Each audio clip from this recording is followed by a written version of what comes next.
Seventh grade Bobcats, Mr. Flato here. Welcome back to what I really hope will be a fantastic week for each and every one of you. Next couple of weeks, I'm going to incorporate some academic stuff in a kind of a outside the box sort of way. These were some Bob lessons that I filmed last year coming up the next couple of weeks. This week's Bob lesson features Mr. Knox, who has since moved to Tennessee, and it's a little skit that we did where we wanted to demonstrate all the things that weigh you down academically. Not coming to school, not turning in your schoolwork, being disrespectful in the classroom, not being attentive, so on and so forth. We know that coming to school every day is super important. Being attentive every day is super important. Turning in your work, being respectful, all these things that we reviewed as sixth graders.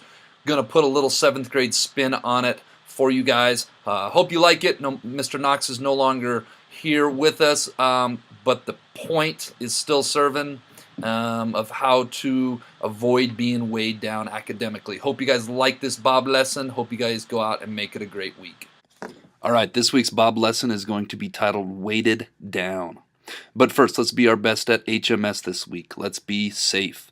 Let's be responsible. Let's be respectful. And let's be a learner. All right, Bobcats, this is how it's going to go. Round one, I'm going to ask Mr. Knox to go up and down these stairs outside the 8th grade hallway, outside of his classroom, 10 times as fast as he can. I'm going to be timing Mr. Knox on this timer right here. Are you ready, Mr. Knox? Yeah. Okay, on your marks, get set. Go.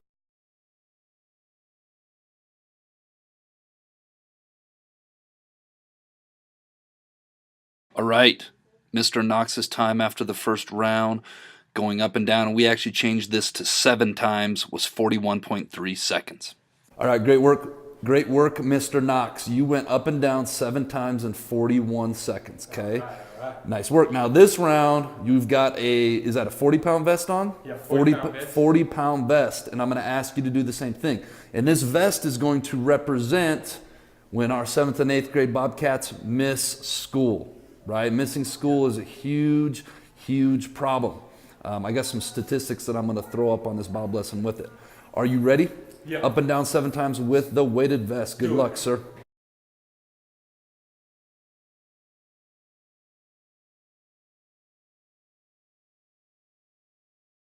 All right, that weight represented missing school, and there's a reason why I put one of the heavy ones on missing school.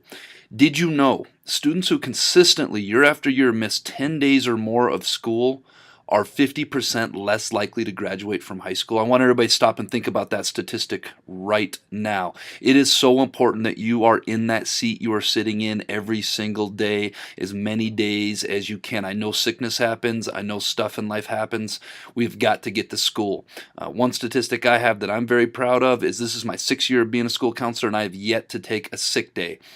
My immune system's a little bit more developed than you guys in your adolescence, but I believe in being here every day to do my job. I hope you guys believe in being here every day to learn. As you can see, Mr. Knox's time slowed down to 53.3 seconds. All right, Mr. Knox, are you ready for round 3? Yeah. As you can see, we got the weight vest on. We've got some ankle weights that you're adding on your ankles and your hands, and those ankle weights and hand weights are going to represent lack of organization. Lack of organization is one of the things that really hinders our Bobcats. Being organized is being Bob, is being your best. Are you ready, sir? Yep. Up and down 7 times. On your marks, get set, go.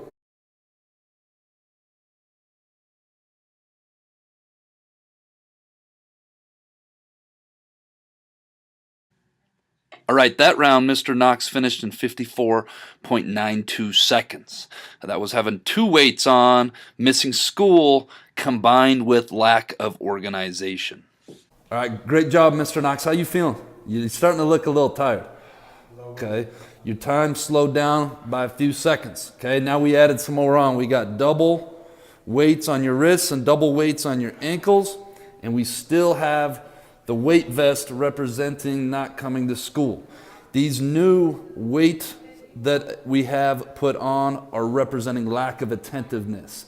And attentiveness is being dialed in, being focused, paying attention for 50 minutes a time. Are you ready, Mr. Knox? Yep. All right, up and down 7 times. On your marks, get set, go.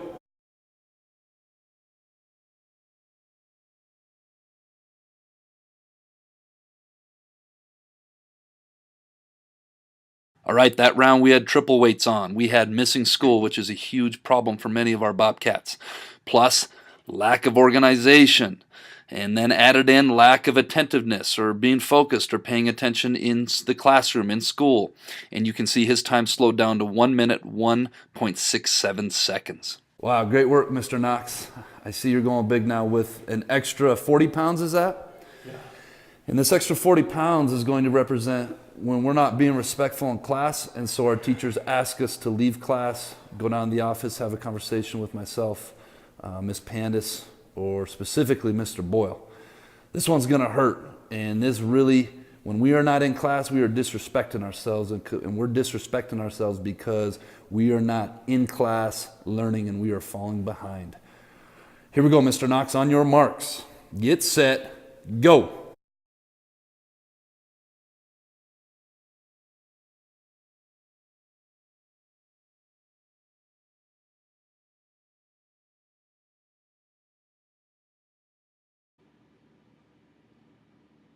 All right, after round 5, we added in another 30 pounds or 40 pounds of weight. So we had missing school combined with lack of organization, combined with lack of attentiveness or focus in the classroom, plus getting kicked out of class. So you're not even there or available to receive the instruction from your teachers. And as you can see, Mr. Knox's time slowed down to 1 minute, 19.31 seconds. All right, Mr. Knox, we got another 40 pounds added in front. How you feeling? Give me thumbs up, thumbs down, some sideways.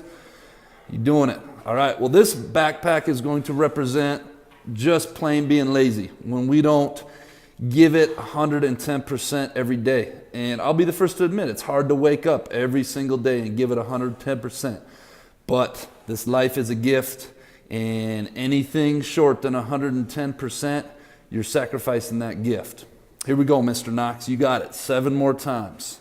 Are you ready, sir? On your marks. Get set. Go.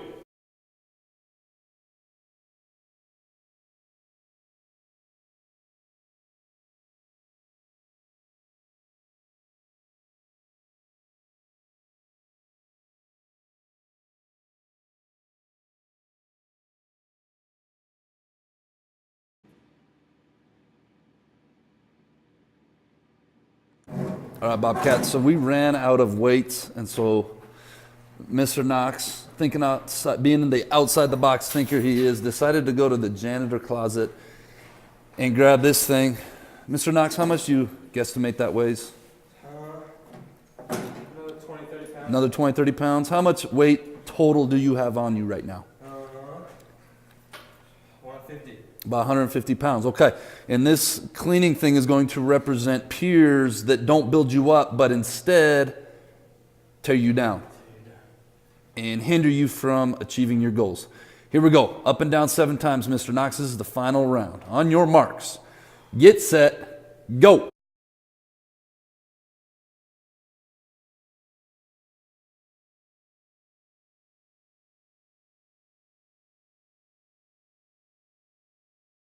All right, that final round combined all these things that weigh us down: missing school, lack of organization, lack of being attentive in class, getting kicked out of class, as whether that's down to the office or just out into the hallway where you're missing instruction, lack of work ethic, also known as just being lazy, and then poor peer support or poor peer influence. One thing that we forgot to put on that is huge, huge, huge is not turning in your homework assignments or not doing your assignments. And when all those things added up, Mr. Knox could not take no more, and he did not finish. All right, thank you, Mr. Knox. Big shout out for helping me out with that. Finally, folks, this picture kind of sums up what I'm talking about today. Life is all about keeping our heads above water, and that's a great metaphor for life. We have to keep treading water. We have to keep swimming, and all of you are stronger swimmers than you realize. These things that get added on: not coming to school, missing schoolwork, not being attentive, not being respectful in class. There's so many more that I could come up with. You guys know what they are, but they will drag you down and drag you under, and they will get you to the point where you are so far underwater you can't get back up above the water. So we've really got to think about the things we can control in life, and we need to snip those loose. so that they don't drag us under the water. And those things that we don't have control over, because those things do happen in life as well, make sure you're asking for help. Make sure you're reaching out for help. Your teachers, your counselors, there's so many adults here that care about each and every one of you. Hope you guys like this picture, and this sums up what I was trying to think about when I was putting this Bob lesson together. This week's quote of the week is, note to self, you got to do this for you. This is for you. This isn't about anybody else. Live for you, prepare for you, honor you, and never lose sight of that. This life that you are living, you only get one. Do your future self a huge favor and buckle down every day academically and be Bob every day and do it for you. That brings us to last week's Jellybean Question of the Week winners, who are Alex Boyles, Morgan Bell, Noah Vinton, Lila Ackerman, and Caitlin Ruck. The answer last week was a bet. And for those of you that I haven't mentioned this to, I simply draw the first 5 correct answers each week, and that is who wins the Jellybean Question of the Week. Come see me after school for some jelly beans. Bobcats, this week's Jellybean Question of the Week is, this one's courtesy of Miss Kaufman. Shout out, Miss Kaufman. Can you name this object that I'm holding in my hand? This is an object used with computers to store files and data on. This next slide, I'm going to give you a little helpful hint. All right, since some of you have no clue what that is, let's play a little Jellybean Question of the Week game of Hangman. The correct letters are here. What I'm looking for is a 1, 2, 3, 4, 5, 6-letter word followed by a 4-letter word. If you think you know, submit your answer into the Bob box no later than Friday. All right, Bobcats, let's go out there and make it a great week at the Helena Middle School.